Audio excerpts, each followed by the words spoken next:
ನಾನು ಸರ್ಕಾರದ ಭಾಗವೇ, ಆದ್ದರಿಂದ ಸರ್ಕಾರ ಕಮಿಟಿ ಮಾಡಿದೆ, SIT ಮಾಡಿದೆ, ಅದರ ರಿಪೋರ್ಟ್ ಬರುವವರೆಗೆ ಕಾಯೋಣ. ಸರ್, ಈಗ ಧರ್ಮಸ್ಥಳ ಕ್ಷೇತ್ರವನ್ನ ಸರ್ಕಾರ ಸ್ಪರ್ಧೆ ತಗೋಬೇಕು ಅನ್ನುವಂತಹ ಮಾತುಗಳು ಬಹಳಷ್ಟು ಕೇಳ್ಬರ್ತಾ ಇದೆ. ಚಿಕ್ಕದಾಗಿ ಒಂದು ಧ್ವನಿ ಕೂಡ ಇದ್ರ ಬಗ್ಗೆ ಏನು ಹೇಳ್ತೀರಾ ಸರ್?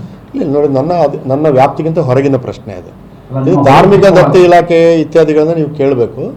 ಭಾಷೆಗೆ ಸಂಬಂಧಪಟ್ಟ ಏನಾದ್ರು ಇದ್ರೆ ಕೇಳಿ ಹೇಳ್ತೀನಿ. ನೀವು ಸರ್ಕಾರದ ಒಂದು ಅಂಗವಾಗಿ ಅದು SIT ಒಬ್ಬ ಚಿಂತಕರಾಗಿ ಅಲ್ಲ.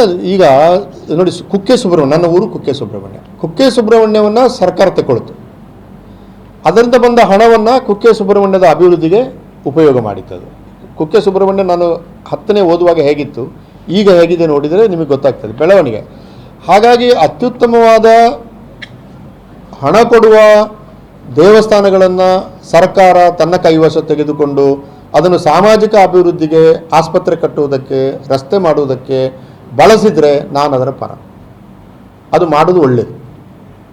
ಅಲ್ಲ ನೋಡಿ, ನಂದು ಸರಳವಾದ ತೀರ್ಮಾನ ಏನಂದರೆ, ಒಂದು ಐತಿಹಾಸಿಕವಾದ ಸ್ಥಳವನ್ನು ಯಾರು ಕೂಡ ಬದಲಾಯಿಸಬಾರ್ದು. ನೀವು ಹೊಸ ಜಿಲ್ಲೆ ಮಾಡಿಕೊಂಡ್ರೆ ಬೇಕಾದ ಹೆಸರು ಇಟ್ಕೊಳ್ಳಿ. ದಕ್ಷಿಣ ಕನ್ನಡಗೆ ಥಾಮಸ್ ಮುನ್ರೋ ಬಂದು ಇದೇ ಕೆನರಾವನ್ನು ಆರಂಭ ಮಾಡಿ ಆಮೇಲೆ ಉತ್ತರ ಕನ್ನಡ ದಕ್ಷಿಣ ಕನ್ನಡ ಮಾಡಿ ಭಾಳ ದೊಡ್ಡ ಇತಿಹಾಸ ಇದೆ ದಕ್ಷಿಣ ಕನ್ನಡ ಜಿಲ್ಲೆಗೆ. ಉತ್ತರ ಕನ್ನಡ ಜಿಲ್ಲೆ, ದಕ್ಷಿಣ ಕನ್ನಡ ಜಿಲ್ಲೆಗೆ ಬೇಸಿಕಲಿ ಹೆಸರು ಬದಲಾವಣೆ ಮಾಡಬಾರ್ದು ಒಂದು. ಎರಡನೇದು, ಅದು ಮಂಗಳೂರು ಅಂತ ಯಾಕೆ ಇಡ್ಬೋದು? ಈಗ ಮಂಗಳೂರು ಶಕ್ತಿ ಕೇಂದ್ರ, ಅಲ್ಲಿ ಉಳಿದ ಜಿಲ್ಲೆಗಳು ಸುಳ್ಯ ಇದೆ, ಬೆಳ್ತಂಗಡಿ ಇದೆ, ಆಮೇಲೆ ಮೂಡಬಿದ್ರೆ ಇದೆ, ಕಾರ್ಕಳ ಇದೆ. ಈ ಶಕ್ತಿ ಕೇಂದ್ರವೇ ಯಾಕೆ ಅವರನ್ನು ಡಾಮಿನೆಂಟ್ ಮಾಡಬೇಕು? ಅದು ನೋಡಿ, ಭಾಷೆಯಲ್ಲಿ ಸ್ಪಷ್ಟ ಇದೆ. ಈ ತುಳು ಭಾಷೆ ಎಲ್ಲ ಕಡೆ ಮಾತಾಡ್ತಾರೆ. ಆದರೆ ಸಿನಿಮಾದಲ್ಲಿ ತುಳು ಬಂದರೆ, ಯಕ್ಷಗಾನದಲ್ಲಿ ತುಳು ಬಂದರೆ, ಭಾಷಣಗಳಲ್ಲಿ ತುಳು ಬಂದರೆ ಆ ತುಳು ಮಂಗಳೂರು ತುಳು. ಬೇರೆ ಕಡೆ ತುಳು, ಈಗ ನಾನು ಸುಳ್ಯ, ನನ್ನ ಊರು ಸುಳ್ಯ, ನನ್ನ ಸುಳ್ಯರ ತುಳು ಮಾತಾಡಲ್ಲ ನಾನು.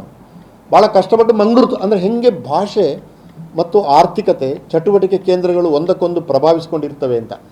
ಹಾಗಾಗಿ ನನ್ನ ಒಂದು ಅಭಿಪ್ರಾಯ ಅಂದರೆ ಹೆಸರು ಬದಲಾವಣೆ ಮಾಡಬಾರ್ದು. ಎರಡನೇದು, ಮಂಗಳೂರು ಅಂತ ಹೆಸರು ಬೇಕಾಗಿಲ್ಲ. ಅದಕ್ಕಿಂತ ಹೆಚ್ಚಾಗಿ ಇಡೀ ದಕ್ಷಿಣ ಕನ್ನಡ ಜಿಲ್ಲೆ ಕಾಸರಗೋಡು ಸೇರಿದಾಗೆ ನೋಡಿ, ಆವಾಗ ಕರ್ನಾಟಕ ಏಕೀಕರಣ ಆಗುವ ಕಾಲಘಟ್ಟದಲ್ಲಿ ತುಳುನಾಡು ಅಂತ ಇಟ್ಟಿದ್ರೆ ಕಾಸರಗೋಡು ಹೋಗ್ತಿರ್ಲಿಲ್ಲ ಕರ್ನಾಟಕದಿಂದ. ಯಾಕಂದರೆ ಚಂದ್ರಗಿರಿ ನದಿವರೆಗೆ ತುಳು ಮಾತಾಡ್ತಿದ್ರು ನೋಡಿ ಜನ. ತುಳು ಅಂತ ಹೇಳಿದಾಗ ಜನ ಎಲ್ಲ ಒಟ್ಟಿಗೆ ಬರ್ತಾಯಿದ್ರು. ಕನ್ನಡ ಅಂತ ಹೇಳಿದಾಗೆಲ್ಲ ನಾವು ತುಳು ಮಾತಾಡೋದು ಅಂತ ಬೇರೆ, ಅದೊಂದು ಬೇರೆ ಆಯ್ತು. ಹಾಗಾಗಿ ಒಂದು ವೇಳೆ ಹೆಸರು ಬದಲಾವಣೆ ಮಾಡಬೇಕು ಅಂತಿದ್ರೆ, ಮೊನ್ನೆ ಡಾಕ್ಟರ್ ಚಿನ್ನಪ್ಪ ಗೌಡರು ಭಾಳ ಒಳ್ಳೆಯ ಲೇಖನ ಒಂದು ಬರೆದ್ರು. ತುಳುನಾಡು ಅಂತಲೇ ಇಡ್ಬೋದು. ತಮಿಳುನಾಡಿದೆ, ತುಳುನಾಡಿದೆ, ಏನು ತಪ್ಪು? ಕನ್ನಡ ಆಡಳಿತ ಭಾಷೆ.